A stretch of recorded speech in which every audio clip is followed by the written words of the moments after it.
Tamil Nadu MBBS BDS stray ரவுண்டுக்கான result வர்ற திங்கக்கிழமை நவம்பர் 17ஆம் தேதி வெளியாக போகுது. இப்போ இந்த வர்ற நவம்பர் 17ஆம் தேதி எம்பிபிஎஸ் பிடிஎஸ் சீட்டு ஸ்டே ரவுண்டில் கிடைக்குமா கிடைக்காதாங்கிற ஒரு கேள்வியோட எல்லாருமே இருக்கீங்கல்ல. இப்போ ஒரு முக்கியமான இன்ஃபர்மேஷனை நம்மளுடைய ஆல் இந்தியா கோட்டாலேருந்து எம்சிசிலேருந்து வெளியிட்டு இருக்காங்க. அதில் என்ன சொல்லியிருக்காங்கன்னா, ஆல் இந்தியா கோட்டால யார் யாருக்கெல்லாம் ஸ்டே ரவுண்டில் சீட் அலாட் ஆனிச்சோ அவங்களுடைய பேர் அங்கே வந்துருந்துச்சுனாவே வர்ற நவம்பர் 17ஆம் தேதி திங்கக்கிழமை தமிழ்நாட்டில் வெளியாக போகிற ரிசல்ட்ல அவங்க பேரை வந்து தூக்கிடுங்க. அவங்க உள்ளவே சாய்ஸ் ஃபில்லிங் பண்ணியிருந்தாலும் அவங்களுக்கு சீட்டு கொடுக்காதீங்க அப்படின்ட்டு எம்சிசி வந்து சொல்லியிருக்காங்க. நீங்க வந்து ஆல் இந்தியா கோட்டால ஸ்டே ரவுண்ட்ல சீட்டை வாங்கிட்டீங்கன்னா தமிழ்நாட்டில் உங்களுக்கு கொடுக்க முடியாது அப்படின்னு இப்ப சொல்லியிருக்காங்க. ஸோ இது வந்து எல்லாருக்குமே தெரிஞ்ச விஷயம்தான். இது தேர்ட் ரவுண்ட்லேருந்தே இந்த ரூல்ஸை வந்து ஃபாலோ பண்ணிட்டு இருக்காங்க. பீடிங் அவுட் அப்படின்னு சொல்லக்கூடிய ஒரு ரூல்ஸு. ஸோ மாணவர்களே, நிறைய பேருக்கு ஆல் இந்தியா கோட்டால சீட்டு கிடைச்சிருக்கும், கிடைக்காமையும் போயிருக்கும். கிடைச்சவங்க இப்போ நாளையிலேருந்து, நாளைக்கு நவம்பர் 16ஆம் தேதியிலேருந்து நவம்பர் 20ஆம் தேதிக்குள்ள காலேஜில் போய் ரிப்போர்ட் பண்ணலாம்னு சொல்லியிருக்காங்க. தமிழ்நாட்டோட ரிசல்ட்டை ஆவலுடன் எல்லாருமே எதிர்பார்த்துட்டு இருக்கோம். எப்போ வரப்போகுது? நவம்பர் 17ஆம் தேதி திங்கக்கிழமை. நான் நிறைய மாணவர்களுடையும் பெற்றோர்களுடையும் நிறைய ஃபோன் காலில் பேசினேன். நிறைய விஷயங்களை உங்களுக்கு பகிரணும்னு நினைக்கிறேன்.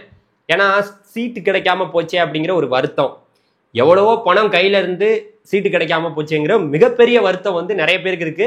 குறிப்பா நம்ம தமிழ்நாட்டு மாணவர்கள் எத்தனையோ பேர் ஆல் இந்தியா கோட்டால, அதாவது தமிழ்நாட்டிலே சீட்டு கிடைக்கிற மாதிரி இருக்கு, ஆனா ஆல் இந்தியா கோட்டால போய் சீட்டு எடுத்துட்டோமே, இவ்வளவு லட்சங்களை கொடுத்து படிக்க போறோமேங்கிற ஒரு கவலையோட அப்படி இப்படின்னு நிறைய பேர் வந்து நமக்கு பேசினாங்க. நம்ம நிறைய பேர்கிட்ட பேசினோம்.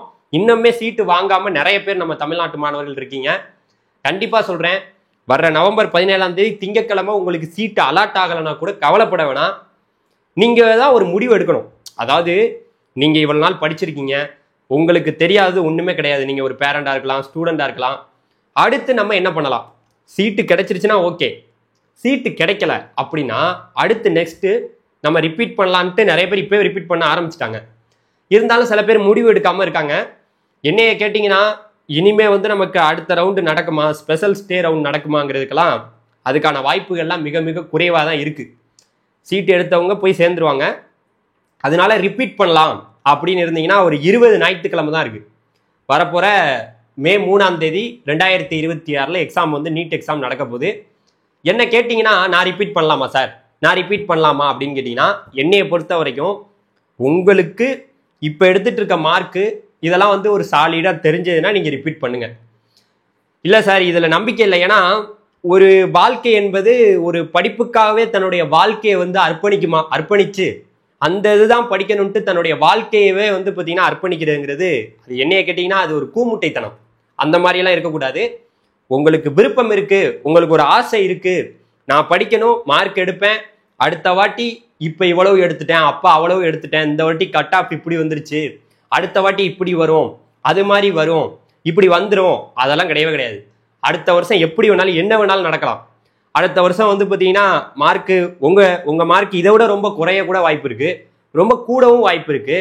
இங்கே தான் தமிழ்நாட்டை பொறுத்த வரைக்கும் ரேங்க் லிஸ்ட்டை வச்சு தானே உங்களுக்கு சீட்டு கொடுக்குறாங்க. ஸோ தமிழ்நாட்டை பொறுத்த வரைக்கும் நிறைய பேருக்கு இங்கே பணம் இருந்தால் சீட்டு கிடைக்குதுங்க அசால்ட்டா. இன்னைக்கு எத்தனையோ பிள்ளைங்க 201 மார்க் வரைக்குமே நமக்கு எம்பிபிஎஸ் சீட்டு வாங்கியிருக்குங்க போன ரவுண்ட்லலாம் தமிழ்நாட்டிலலாம். அதனால என்னைய கேட்டிங்கன்னா நல்லா யோசிங்க, நல்லா சிந்தனையாக யோசிச்சு நம்ம லைஃப்பை இப்படியே வந்து நம்ம, ஏன்னா இப்போ ஒரு வாட்டி எழுதியிருக்காங்கன்னா பிரச்சனை இல்லை, அவங்களுக்கு ஒரு ப்ராப்ளமே இல்லை, சரி இன்னொரு வருஷம் ட்ரை பண்ணி பார்க்கலாம் அப்படின்னு கூட யோசிக்கலாம். ஆனால் தன்னுடைய வாழ்க்கையை வந்து இதுக்காக அர்ப்பணிச்சு இதுலேயே நம்மளால ஒரு 3 வருஷம் நான் ட்ரை பண்ணிட்டேன், என்னால் முடியலைன்னா அடுத்த வேலையை நீங்கள் பார்க்கலாம். எவ்வளவோ படிப்புகள் இருக்கு, எத்தனை படிப்புகள் இருக்கு, மருத்துவத்துறையிலேயே எத்தனையோ படிப்புகள் இருக்கே. அது மாதிரியெல்லாம் நான் என்ன சொல்ல வரேன்னா, நம்ம பிள்ளைங்களுக்கு இங்கே ஒரு வழிகாட்டுதலை கொடுக்கறதுக்கு யாருமே இல்லை. ஸோ இதுதான் தெரியுது, இவன் எக்ஸாம் வைக்கிறான், அதுக்கப்புறம் அதுலேருந்து ஆப்பு வைக்கிறான், அதுக்கப்புறம் நிறையா ரேங்க்கு, அதுக்கப்புறம் பணம் இருக்கிறவங்க தான் உள்ளே வர முடியுது. இந்த மாதிரி படிப்புகள்லாம் இப்படி போயிட்டு இருக்கனால நீங்கள் தான் சிந்திச்சு செயல்படணும். ஒரு வாட்டி நம்மளுக்கு முயற்சி பண்ணி பாருங்க, இன்னொரு வாட்டி முயற்சி பண்ணலாமா பண்ண வேணாமாங்கிறத முடிவெடுக்க வேண்டிய இடத்துல நீங்கள் தான் இருக்கீங்க. ஏன்னா அடுத்த வருஷம் மார்க் ரொம்ப கம்மியாயிரும், கொஸ்டின் ரொம்ப ரொம்ப டஃப்பாக இருக்காது, ரொம்ப ஈஸியாக இருக்கும், மிகப்பெரிய டஃப்பாக. இங்கே பாருங்க, வருஷம் பிள்ளைங்க உள்ளே வந்துக்கிட்டே இருக்காங்க. அடுத்த வருஷம் 12th படிக்கிறவன் உள்ளே வருவான், அவனுக்கு இன்னும் அவனால் படிக்க முடியுமா என்னன்னு தெரியல, இல்லை அவன் நல்ல ஒரு கோச்சிங் போய் அவன் ஒரு ஹார்ட் ஒர்க்கை போட்டு படிக்கலாம். அது வந்து யாருமே கணிக்க முடியாதுங்க. அதனால இவங்க சொல்றாங்க, அவங்க ரிப்பீட் பண்ண சொல்றாங்க, இதெல்லாம் நீங்க யோசிக்க கூடாது. ஒரே யோசனை, அடுத்த வருஷம் போகணும்னா போகணும், இல்லாட்டி அடுத்த படிப்புகளை நோக்கி நீங்க அடுத்த வருஷத்துல இன்ஜினியரிங்கோ இல்ல வேற ஏதாவது பேராமெடிக்கல் கோர்சஸோ இல்ல வேற ஏதாவது இப்போ அந்த ஆயுஷ் கவுன்சிலிங்லாம் கூட நடந்துகிட்டு இருக்கு, நம்ம சேனல்லாம் சொல்லிட்டு இருக்கோம். அந்த மாதிரி நீங்க அதை நோக்கி நகர ஆரம்பிச்சிடலாம். நிறைய பேர் அப்ராடை நோக்கி போயிட்டு இருக்காங்க. நீங்க அப்ராடை பத்தியே பேச மாட்டேங்கிறீங்களே கோபி அப்படின்னா, என்ன கேட்டீங்கன்னா நான் வந்து அப்ராடை பத்தி பேச வேண்டிய அந்த மாதிரி ஒரு, அவங்க போறவங்க போகலாம், ஒன்றும் பிரச்சனை இல்லை, அதுக்குமே நீட்டு மார்க் தேவைதான். ஸோ அதுக்கு ஜஸ்ட் பாஸ் ஆயிருந்தாவே போதும். இருந்தாலும் சில கண்ட்ரிஸ் அங்க நம்மளுடைய இங்க இருக்கக்கூடிய என்எம்சி அந்த அந்த அந்த ரிலேட்டடா உங்களுக்கு சொல்லி கொடுப்பாங்களா, அந்த சிலபஸ்லாம் இருக்குமா? ஏன்னா சில ரெகக்னைஸ்டு யூனிவர்சிட்டியில மட்டும்தான் நீங்க படிக்கணும், போய் நீங்க வேற வேற யூனிவர்சிட்டிலலாம் படிச்சிடக்கூடாது. ஃபாரின் போறோன்ட்டு நீங்க போயிட்டு, இப்போ என்னைய கேட்டீங்கன்னா நிறைய பேர் நான் ஃபாரின் போனவங்கலாம் பார்த்துருக்கேன். என்னுடைய ஃப்ரெண்ட்ஸ் சர்க்கிள்லேயே நிறைய பேர் போயிருக்காங்க, படிச்சுட்டு நிறைய பேர் இங்கே வந்து ஒர்க் பண்றாங்க. அதனால எனக்கு தெரிஞ்ச வரைக்கும் நீங்க தமிழ்நாட்டிலையும் இந்தியாலையுமே பல வாய்ப்புகள் இருக்கு.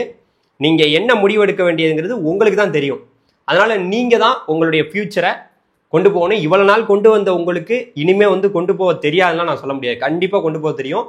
நல்ல ஒரு முடிவு எடுங்க அப்படின்னு சொல்லிட்டு இந்த வீடியோ முடிச்சுக்கிறேன். இது ரெண்டுக்குமே பேசியிருக்கேன். நவம்பர் 17 வரப்போற தமிழ்நாடு ரிசல்ட்லேயே உங்களுக்கு சீட்டு கிடைக்கலனா கூட, கிடைச்சிருச்சுன்னா நல்லது, என்ன பிரச்சனை, கிடைச்சிச்சுன்னா பணம் கட்டி படிக்கலாம், ஒன்றும் பிரச்சனை இல்லை.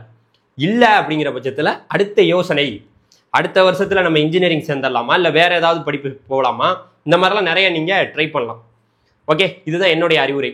நன்றி, வணக்கம், தேங்க்யூ, பாய்.